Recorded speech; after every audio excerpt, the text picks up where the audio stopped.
박근혜 대통령이 여름 휴가를 마치고 다음 주 월요일부터 공식 업무에 복귀합니다. 그런가 하면 새정치민주연합이 제안한 권역별 비례대표제 도입을 두고 여야의 공방이 이어지고 있는 모습인데요. 네, 오늘 홍익대 정공기 교수와 장안대 박창환 교수 두 분 모시고 이야기 나눠보겠습니다. 어서 오십시오. 안녕하십니까?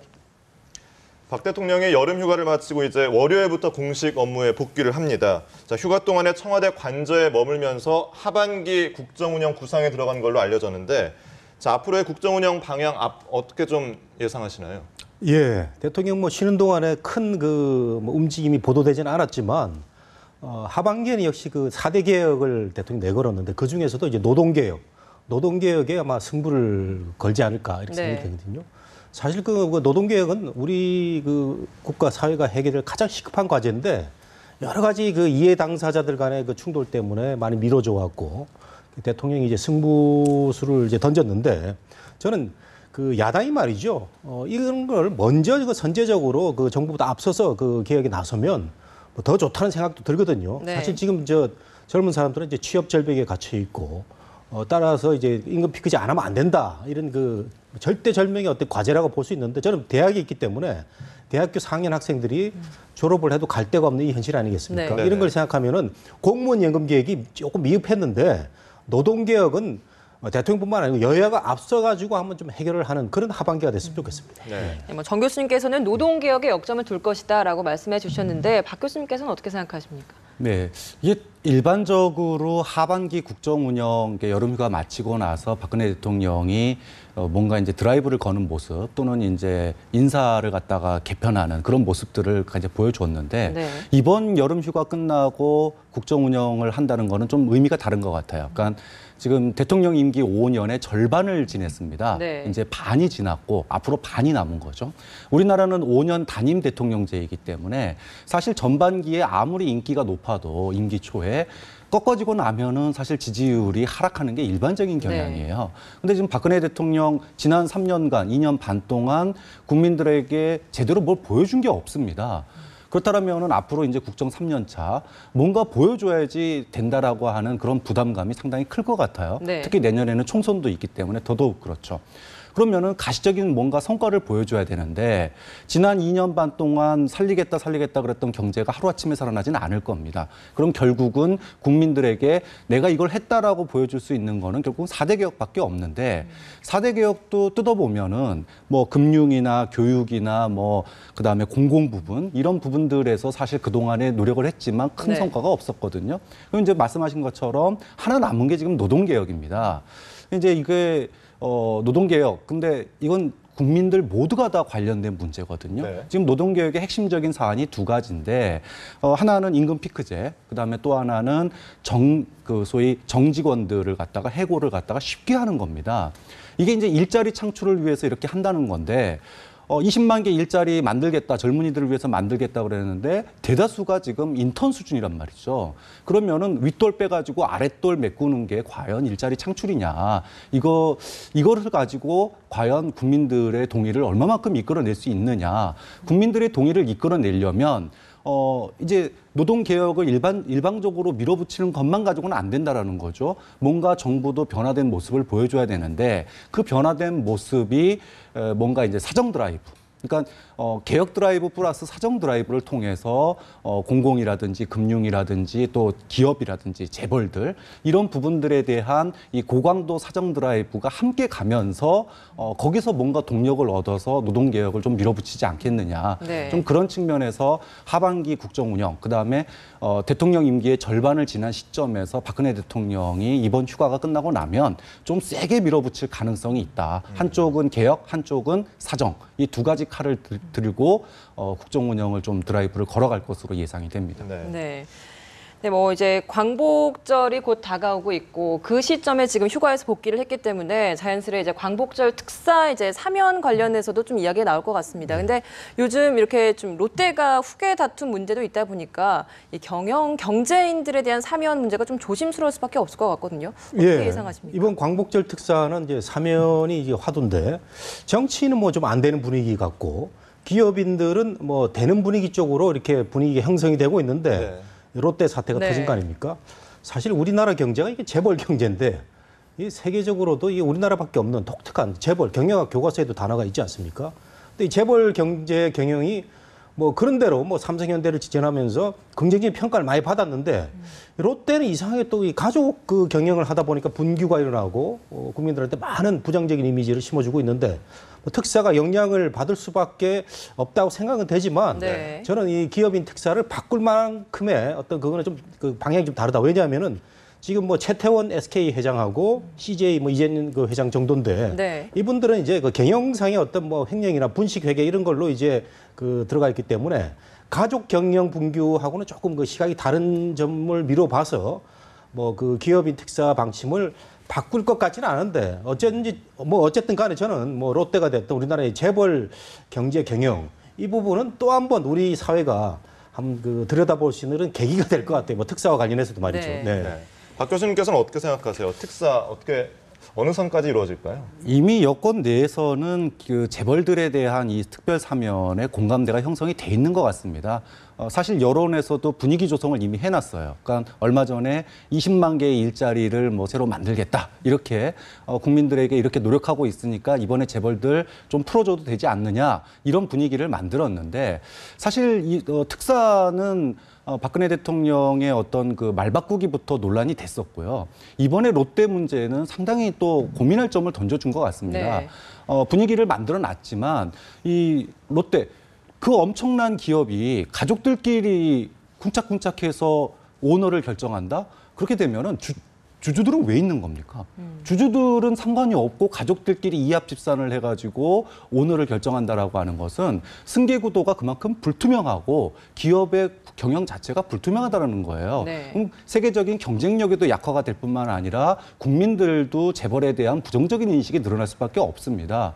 지금 재벌들 감옥에 계신 분들 보시면 그런 식으로 가족들 간에 이합 집산해가지고 승계구도가 만들어지니까 제왕식 경영하다가 뭐 여러 가지 문제를 일으켜서 지금 사회적인 논란으로 네. 감옥에 있는 거 아닙니까?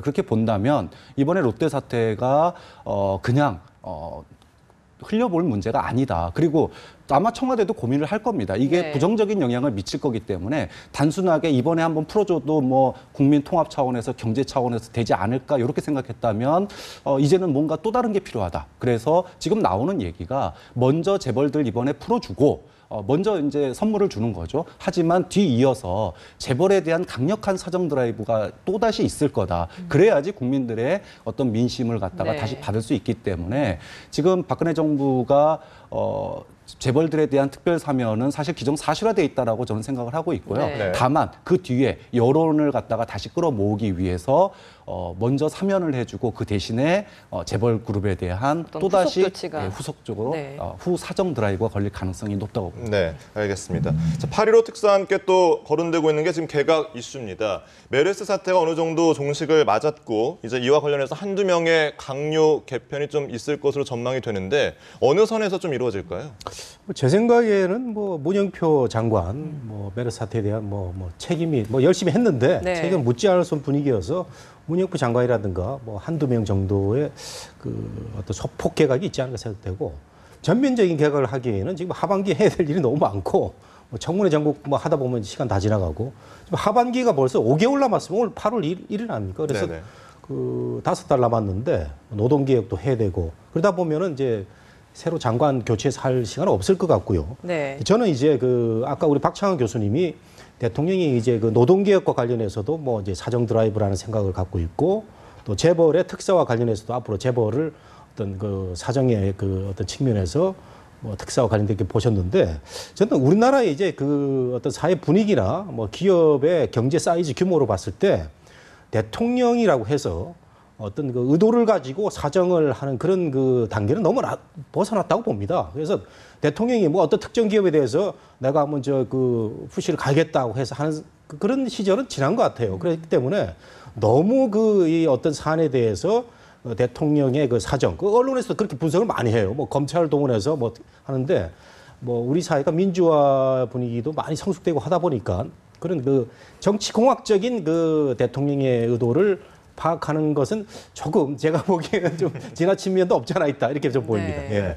만약에 이 산적한 과제들 때문에 개각이 연말로 미뤄진다면 내년 총선이 또 걸려 있지 않습니까? 이 정치인 출신의 장관들 같은 경우는 상당히 고민이 깊어질 것 같은데 어떨까요? 사실 지역구 관리 다 하고 계시거든요. 언제든지 출마할 준비 다 돼 있습니다. 네.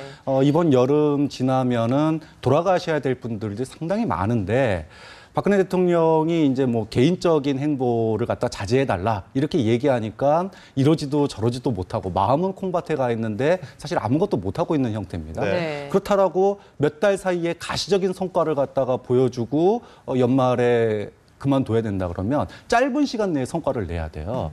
근데 과연 이 임기가 뻔히 보이는 연말이면은 끝날 장관들이 그 짧은 시간 내에 추동력을 이끌어낼 수 있겠느냐라고 하는 점에 문제가 있습니다. 그런 점 때문에 제가 아까 이제 사정 드라이브 얘기를 했었는데 이번 휴가 들어가시기 전에 대통령이 뭐 책임 행정, 그다음에 개혁 추진 이런 부분들을 강하게 얘기를 하셨었거든요. 이런 걸 본다면 지금 뭐 소폭 개각이 사실 청와대 인사가 대통령 말고 대변인도 모르는 대통령만 알기 때문에 결과가 나와봐야 알겠지만 제대로 뭔가 지금 경제 활성화라든지 아니면 4대 개혁의 어떤 성과물을 내려면 세술은 세부대, 여권 내에서는 이미 대폭적인 개각에 공감되는 형성이 돼 있거든요. 네. 다만 그걸 대통령이 받아들이냐 안 받아들이냐의 수순만 남아 있습니다. 네. 그래서 문영표 장관 한 사람만 해가지고 후반기에 동력을 얻을 수 있겠느냐 이제 그런 점에서 상당히 중폭의 개각도 나올 가능성이 지금으로서는 뭐 있다고 봅니다. 네. 네, 이번에는 좀 미국을 방문했던 김무성 대표 이야기를 해보겠습니다. 이제 공식적인 미국 방문 일정이 맞춰졌는데 이 미국 방문을 두고 어떤 평가가 나오고 있나요? 예, 그 김무성 대표 그 방미에 대해서는 뭐 여러 가지 얘기 나오는데 우선 뭐 그 방미를 하면서 김무성 대표의 정치적 색깔이 바로 드러났죠. 보수적인 그 정치 리더십입니다. 그래서 네. 우리나라에서는 모든 그 외교 관계에서도 한미가 가장 중요하다. 그래서 뭐 중국보다도 중요하다는 걸 바로 그 직설적으로 김무성 대표의 그 화법이 직설적 화법 아닙니까? 그래서 네. 외교적인 수사로서는 조금 직설적이라는 얘기도 하고 있는데 본인은 그 특유의 그 직설적인 그 화법으로 그 한미 동맹의 중요성, 그러니까 보수적인 정치 리더십을 확실하게 한 거죠. 이런 게 드러나고 그 다음에 이제 논란이 되고 있는 게 뭐 저 과공원 비례다. 참전 용사들한테 큰절을 하고 네. 그 워커 중장 묘비에 가가지고 큰절했다고 하는데 저는 이 부분은 제가 그 비판하는 사람들에 대해서 이해를 못 하겠는 게. 참전 용사들한테 그 절을 하는 우리나라에서 큰절하는 거는 굉장히 그 공식적인 그 예의를 나타내는 그 최대한의 개의를 표현하는 건데 네. 네. 아니 미국 정치인한테 그 큰절한 것도 아니고 누가 그렇게 얘기를 했지만 말이죠. 그 우리나라 그 한국 전쟁 때 그 주한 미국을 포함해서 3만 6천 명이 그 전사를 했는데 물론 그 미국의 이익에 따라서 그 참전한 측면도 있지만 어쨌든 네. 그분들 때문에 우리가 존재하는 거고 말이죠. 그래서 그 최대한의 경의를 표했다. 이런 점은 저는 굉장히 긍정적으로 평가 마땅하다고 보는데 이상하게 이게 뭐 과공원 비례다, 뭐 큰절하는 게 잘못됐다는 식으로 나온 거는 잘못됐다. 우리가 그 잘한 건 잘했다고 못한다고 그래야 되는데 비판을 위한 이 비판 이게 이제 그 큰절했다고 나오는 이건 잘못된 것 같아요. 네. 큰절 외교에 대해서 굉장히 긍정적으로 평가를 하셨는데 박 교수님께서도 같은 의견이십니까? 저는 좀 다릅니다. 이제 미국에 방문을 한 게 외교 때문에 간 건지 아니면은 자신의 정치적 색깔을 드러내러 간 건지 사실 헷갈려요. 여당 대표입니다. 거기다가 여권에서 차기 대선 주자 1순위입니다. 이런 분이 미국에 가가지고 여러 가지 행보를 했을 때는 그것이 미치는 영향에 대해서 당연히 고민을 했을 겁니다. 예를 들어 중국 가장 대표적인 예가 우리는 중국보다 미국이다 이렇게 얘기하는 거죠. 큰절할 수도 있습니다. 근데 외교라고 하는 거는요. 냉정해야 되죠. 국제관계에 있어서 지금 안보는 우리가 미국에 의존하고 있지만 경제는 중국에 의존을 하고 있어요. 당장 지금 메르스 때문에 중국 관계가 안 오니까 그 여파가 어마어마하거든요. 그렇다면은 사실 외교를 생각한다 그러면은 좀 더 조심스럽게 발언을 할 필요가 있다. 근데 그 이면에 왜 자신의 색깔을 굳이 미국에 가서 드러내냐는 겁니다. 네. 그럼 이거는 외교 때문이 아니라 자신의 보수 지지층들에게 향후 대선 경선에 있어가지고 자신의 색깔을 분명히 함으로써 어떻게 보면은 대선 주자로서의 다지기, 자기 기본적인 표를 갖다가 다지는 행보를 미국에 가서 한 거다. 네. 근데 거기서 국가적인 이해나 이해 득실은 조금 더 고려돼야 되지 않느냐. 아무리 자기 정치를 하러 미국에 갔어도 중국을 우리가 신경을 안 쓸 수가 없거든요. 그러니까 네. 미국과 중국 어느 한 편이 아니라 정말로 우리 국민들에게 중요한 실리 외교를 갖다가 하는 모습을 조금 더 신중하게 해야 된다라고 하는 거는 좀 덧붙이고 싶은 말입니다. 네. 근데 이 대권 주자로서의 입지를 다지기에 갔다라는 뭐 속내가 있었다라고 말씀해 주셨는데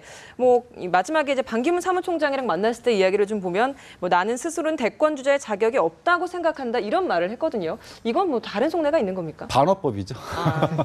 그 철저하게 자신을 내려놓고 있습니다. 그러니까 김무성 대표가 여권 내의 갈등이라든지 박근혜 대통령을 넘어서는 모습을 절대로 연출하지 않아요. 그러니까 대통령을 넘어서서 조금 오버하는 모습을 보이면 지금 여권 내 보수층 내 지지층들은 상당히 박근혜 대통령에 대한 지지율이 콘크리트 지지율이란 말이죠. 근데 대통령을 넘어서는 모습을 연출을 하게 되면 단박에 저거 지휘하러 갔다 이런 얘기를 듣기 마련이에요. 네. 그러니까 보수적인 지지층이 듣고 싶은 얘기 그리고 절대로 대통령을 넘어서지 않는 얘기. 그러니까 어떻게 보면은 본격적인 여야 대결보다는 여권 내에서 경선을 준비하는 그래서 좀 자신을 많이 내려놓고 그리고 확실하게 보수층에 자기의 어필을 네. 하는 그런 전략을 지금 보이고 있다. 그런 일환으로서 자기는 뭐 스스로 대선 후보라고 생각하지 않는다. 남이 다 대선 후보라고 그러는데 본인이 그렇게 생각하지 않는다는 건 반어법이죠. 알겠습니다. 근데 그 김무성 대표의 이번 그 여러 가지 그 행동에 대해서 너무 정치인적인 시각으로 보는 거는 저는 좀 지나치다. 네.